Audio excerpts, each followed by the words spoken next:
Hey everyone, good morning. Welcome to another episode of whatever it is that I do in the morning and when I'm driving, talking about Medicare, insurance, running your business. And today I wanted to talk about systems. Okay, so I know many of us like to think that each of our individual clients are unique and cannot be put through any kind of a algorithmic or sequence of steps. That cannot be further from the truth. Without a process, I mean, we're literally just shooting from the hip. I mean, imagine if your doctor heard your situation and just pretty much pulled whatever it is from memory to figure out how to help you, right?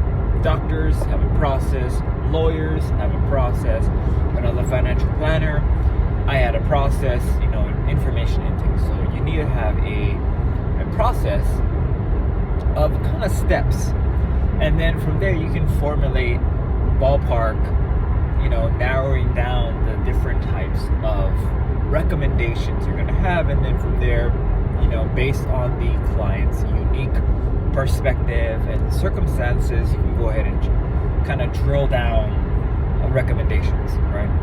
So when you are dealing with, let's just say, because AEP is coming, let's just talk about Medicare, straight Medicare. During AEP, you will have pretty much two major subsets of people shopping. They're going to be the people who want a Medicare Advantage plan, Part C, and there are people who are going to want to change from a Medicare Advantage plan to a Medicare supplement plan or vice versa, right? So in the first scenario, that's going to be probably, I'd say 99% of people are going to be shopping to change their Medicare Advantage, especially if they're calling you who are probably having some kind of an ad about Medicare Advantage and AEP. Now for those people, and for Part D, people who need to change their Part D plan, they're the same as people who are on the Medicare Advantage plan road. They're pretty much doing a plan-to-plan change. Therefore, there is no real need to discuss Medicare supplements at that route. It is important to let them be aware that there is that route, but don't do anything, too hard to sell it, primarily because they're coming to you for Part C, not for Medicare supplement. They might be interested in that when you talk about it briefly, but don't recommend that. Not what they're there for. So, and I'm a Medicare supplement person, so believe you me that during the AEP period, these people are not interested in Medicare supplements. It'd be like if this person went to a car dealership and you tried to sell them a motorcycle because it's more fuel efficient. They're not interested in that. So back to systems. So for Medicare Advantage plans, the kind of makeup of the plan is all the same. All Medicare Advantage plans have to have a summary of benefits which lists the co-payment/co-insurance cost share, pretty much, of all the different services that they offer.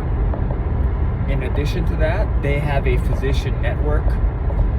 They have a physician network type, HMO, PPO. They have a drug formulary. Unless it's an MA only plan, then there's no drug formulary.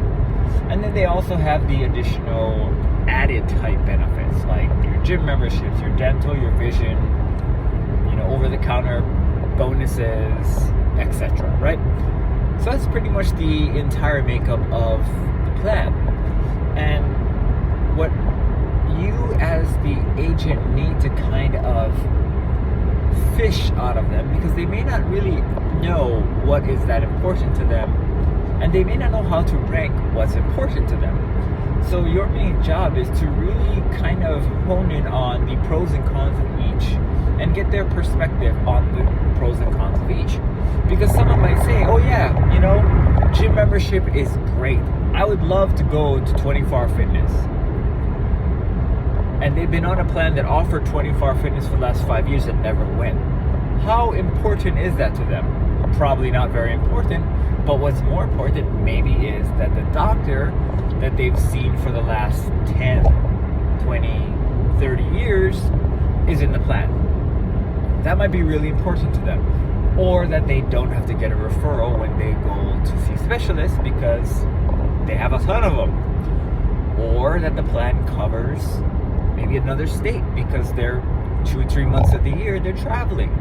What is important and why and how often are they going to use it and how will they be using it? Because without those kind of factors, there's really no, it's all a probability and a low probability in that case. In the case of the gym membership, right? Member may not have even known that they had gym membership for the last 5 years, never once used it, probably will never use it. Therefore, it's a waste of everything, mental effort, calculation, algorithmic kind of protocol. So when you are figuring out which plan best suited them, our job is not to be a benefit analyst. Our job really is to be a person analyst. We have to figure out what the person wants, because the plan analysis, you can do that in an afternoon. You can say, here's all the plans, here's all their benefits, here's how they stack against each other, we're done. I can do that I do that every October 1st when the plans all come out. So it's not like it's, going to be too much of a difficult thing. Ooh, I'm not in the stall real nice. Hang on. Gotta reverse, get back into this stall better. Anyway, so that's kind of what we are doing. We are really just matching the member or the client in this case with the plan. So the plans we know, well, we should know them anyway. And then it's all about what the client wants, and your value comes from being able to distinguish what is really important to the client to the plan. Because if not, the client could just go honestly pick it themselves, right? That's not entirely true for those of you who actually help your clients beyond enrollment. You know that there are other things that you can help your client do while they are in their plan. But that's for other videos. We're not going to talk about that. We're just going to talk about the selection process. So that's kind of how I do the selection process and think algorithmically for clients. It's what are they most interested in? What are their most kind of benefit wise are going to utilize, right? So example time. So I have a client who has a need for dental insurance. Now, dental is one thing that I really kind of throw under the bus here, but dental insurance, okay? So they have dental, they want a plan that has dental, and for whatever reason, the plan that has dental that they want is an HMO, and they're okay with that because they need the dental, right? And you and I probably have the same thought process if you think like me. Why would you give up a PPO plan just to have dental benefits? Well, here's why. And it'll make sense when you think about it. So dental, they know they're going to use because they have several processes. They have like a root canal and a crown happening. The plan that they're going to sign up for does cover it. A plan covers like $2,500 in benefits. They're going to have to still pay half or so of that, but it'll save them, about $1,000. And you look at the plan, all the doctors are in the network. They only have one specialist who they know that they have to get their referral from, and their PCP is in the network. Now, you might think, well, what if they go out of network? They're totally screwed. They have to pay full price, which is like, could be $200, $300 for their copay. Well, for number one, they know that. That is a known. So that is something that they are willing to maneuver through. Okay, if worst comes to worst and they have to pay, they know that they have to, right? And most times you're not going to go see a specialist on an emergency level, right? You probably have time to schedule a referral, and even if with an urgent referral, 48 hours, right? Not so bad. In addition, the hospital benefits are less, right? The hospital benefits are better because the co-share is less, right? Less pay. So that's also a plus. So it kind of works out when you look at it from that line, right? On the flip side, you can be like, well, if you want dental just for fun and you have to now have all these extra added restrictions, that would suck for someone, right? So it really does depend on the perspective of your client and what they're going to utilize. Another thing I did for a client was I knew that they were going to have surgery. So we picked a plan that had a lower outpatient surgery and hospitalization fee, because that was what they were going to get through. That was what they were going to do. So we chose a plan, and to be honest, it probably saves them maybe about $400 or $500 in total for the whole year, but that was worth it because they knew that if they picked a plan with richer benefits this coming year, they would have all their surgeries and physical therapies and all this stuff done, and the additional kind of specialist visits.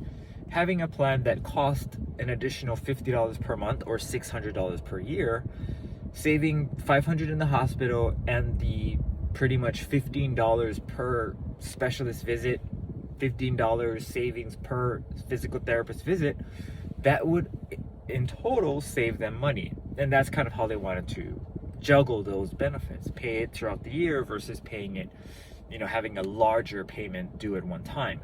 And that was important to them. That's why I chose that plan to recommend to them. I gave them, of course, both options, but for the most part, that's how I approached their scenario.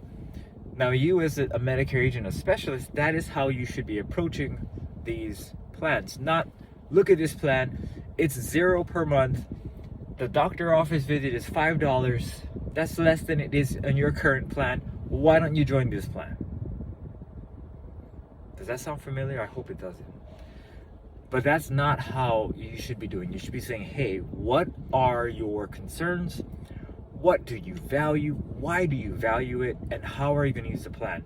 Because if you don't ask those questions, then every single person you talk to, you can recommend the same plan. And that's what a lot of agents do.